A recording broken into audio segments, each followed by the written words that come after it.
isinii qabadhee dhufe aappii isa kana jechuudha. Aappiin isa kun faayidaan isaa hangana hin jedhamu. Aappii isa kana maqaan isaa ChatGPT jedhama maqaan isaa. Ifama sagalee kee qofaan naqabe. Egaa aappii kana keessa seennee aappiin kun maaliif nu fayyada? Faayidaan isaa maali? Egaa hordoftoota kiyya ChatGPT'n maal si gargaara? Maal akka si gargaaru barbaadda naan jedha barreeffama itti barreessee jechuudha. Akkuma reef argitan san irratti ChatGPT keessa seennee akkuma argitan kana kun ani akkam nagaa jirtu ChatGPT jedhee itti barreessee inni immoo maal naa deebisee nagaa jiraadha galatooma ati hoo akkam jirta maal irratti si gargaaruu danda'a? Afaan Oromootiin na gaafachuu dandeessaa jedha. Akkuma asirratti argitan kana waan barbaadan gaafachuu dandeettanii wama fedhii keessanii jechuudha. Amma yeroo hedduu waan barbaade itti barreessee jechuudha. Yaada babbareedaa naa kenna jechuudha. Wama barbaanne jechuudha. Waan kana barachuu barbaada, akkamiin baradhaa, waan kana hojjechuu barbaada. Matalan amma mee yuutuubii hojjechuu barbaada jedha. Mee amma akkana jedhee itti barreessaa. yuutuubii hojjechuu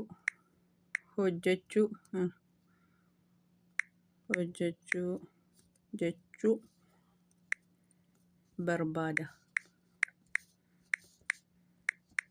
barbaada. Viidiyoo akkamii matalan fakkeenyaaf yuutuubii hojjechuu barbaada. Viidiyoo akkamii irraa hojjedha? Viidiyoo akkamii akka hojjedhu viidiyoo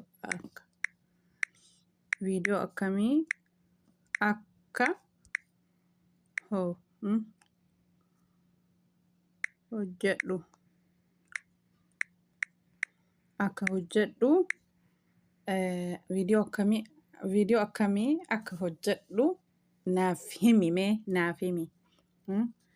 Okay. Naaf himi. Okay, anamma akka barreeffama kana akkuma isin argitan kana itti ergaa jechuudha.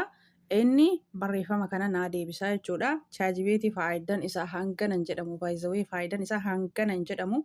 Itti fayyadama isiniin jedha. Kun nama barreeffama kana itti ergee jira. Kana waan inni naa deebisee ilaala. Barreeffama inni naa deebisee ilaala. Sagalee illee ni jira. Barreeffama illee ni jira.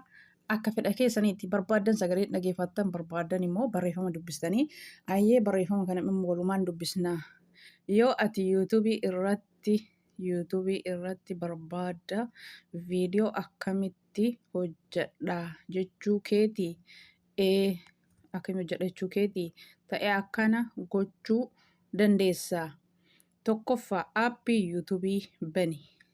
Lammaffaa mallattoo barbaacha gubbaa jiru tuqi. Sadaffaa maqaa viidiyoo yookaan mata duree barbaaddu barreessi. Afuraffaa sarchii tuqi. Shanaffaa viidiyoo barbaadde keessaa filattee ilaali. Yoo ati viidiyoo mataa keetii yuutuubii irratti fe'uu barbaadde tokkoffaa aappii yuutuubii bani. Lammaffaa mallattoo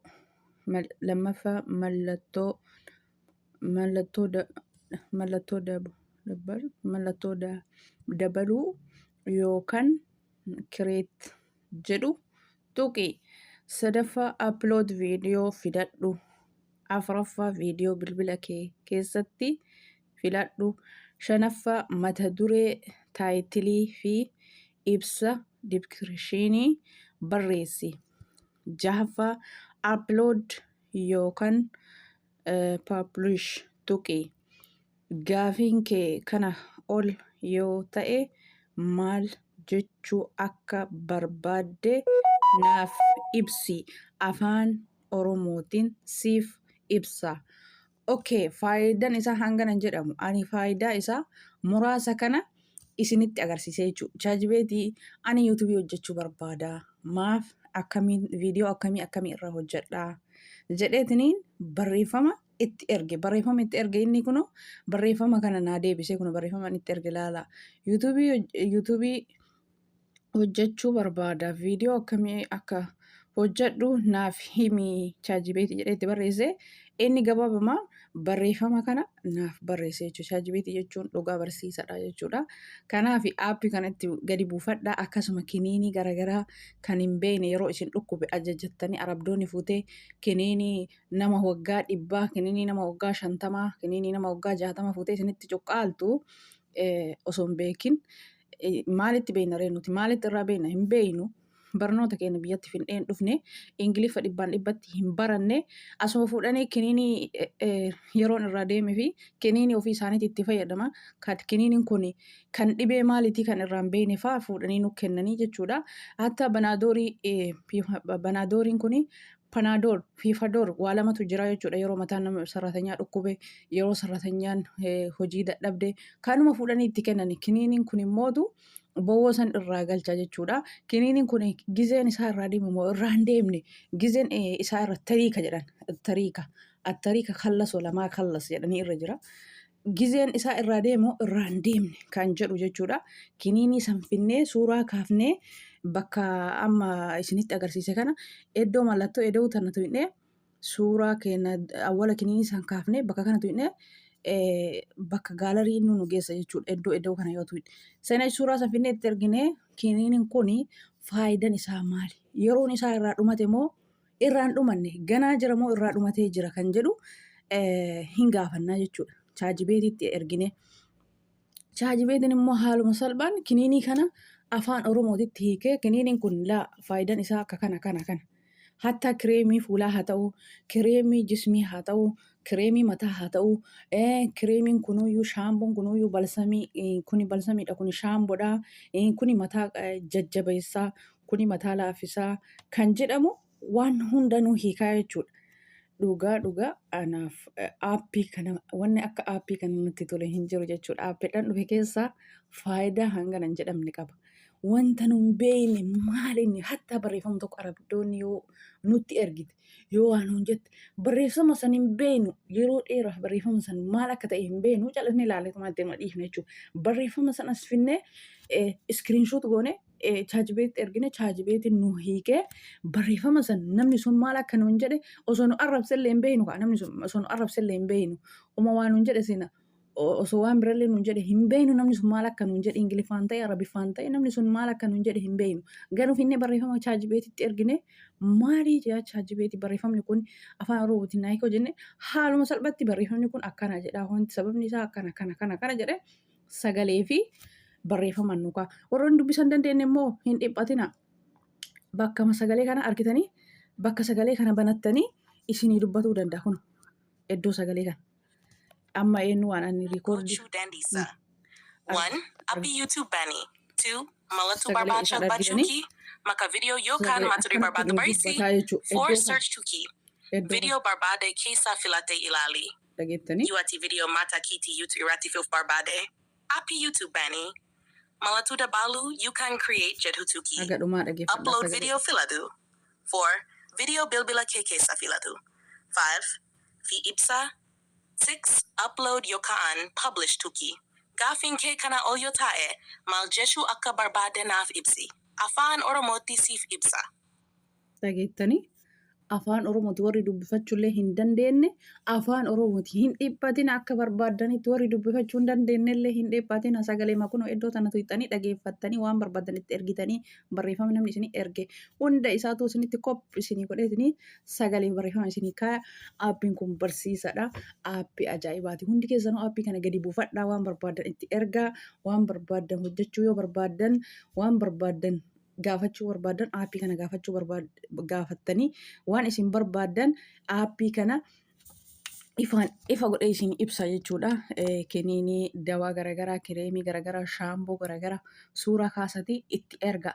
Yeroo namni isinii bitu madaamin teessa yeroo isinii bitu shaamboo mataa hin dheeressine fa'a shaamboo mataa hin laaffisne fa'a kireemii mataa jabeessu fa'a maaliifi madaamin takka akkas mataan sarraatanyaa dheeratu hin jaalattu gonkumaayyuu akka sararatanyaa fuul isii bareedu hin jaalattu gonkumaayyuu. Kanaafi sirriitti irratti hojjedhaati. Sirriitti aappii kanarratti kireemii isiin bittee isinii fiddu san suuraa kaasati aappii ChatGPT kanarratti ergaati hiikaa laala waa'ee isaa. Kireemiin sun yoo xuruu ta'e itti fayyadamtan. Kireemiin shaampoon sun yoo ka xuruu hin taane taate akkasumatti dhiiftanii jechuudha. Kanaafi waa faayidaa hedduu qaba. Ana garuu dhugaa hedduu tokko na gammachiise jechuudha aappiin kun jechuudha. Hedduu tokko na gammachiise. Hatta waa'ee yuutuubii waan nama dhibe hunda jechuudha. Namoota yuutuubara hojjetaniif waa'ee yuutuubii waan nama dhibe hunda nama ilaka waan kana tuqi bakka kana tuqi waan kana sirreessi rakkoon isaa kana jedhatini namaaf ibsa jechuudha. Kanaafi filannoon keessan ChatGPT haa ta'u ChatGPT gadi buufadhaati piloostorii keessaa daawunlood godhadhaati itti fayyadamaa isiniin jedha. Ani hedduu tokko dhugaa hedduu tokko natti tolee jira jechuudha. Isinillee akka isinitti tolu abdii qaba. Itti fayyadama osoo ChatGPT'n jiru maaliif rakkanna? Osoo ChatGPT'n jiru maaliif namaan nu dubbisaa jenna? Maaliif nama gaafachuu deemna jechuudha? Waan barbaanne gaafachuu dandeenya. Haaluma salphatti waan barbaanne isatti ergineetiniin gaafachuu dandeenya. Maaliif rakkanna osoo inni jiru jechuudha. Egaa inni jiraate nama gaafachuuyyuu hin barbaachisu. Kanaaf isatti ergaatii waan barbaaddan hiikaatii gaafadha isiniin jedha. Egaa hordoftoota kiyya ana aappiin kun hedduu tokko natti toleennaan viidiyoo isinii hojjedhe aappiin kun akka barsiisati jechuudha. Barsiisan yoo ati waan feete gaafatte sii himaa sii hiikaa siif ibsaa jechuudha.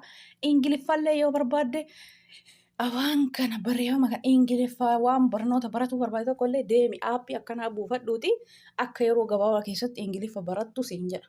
Aappii akkana gadi buufadhuuti baradhu.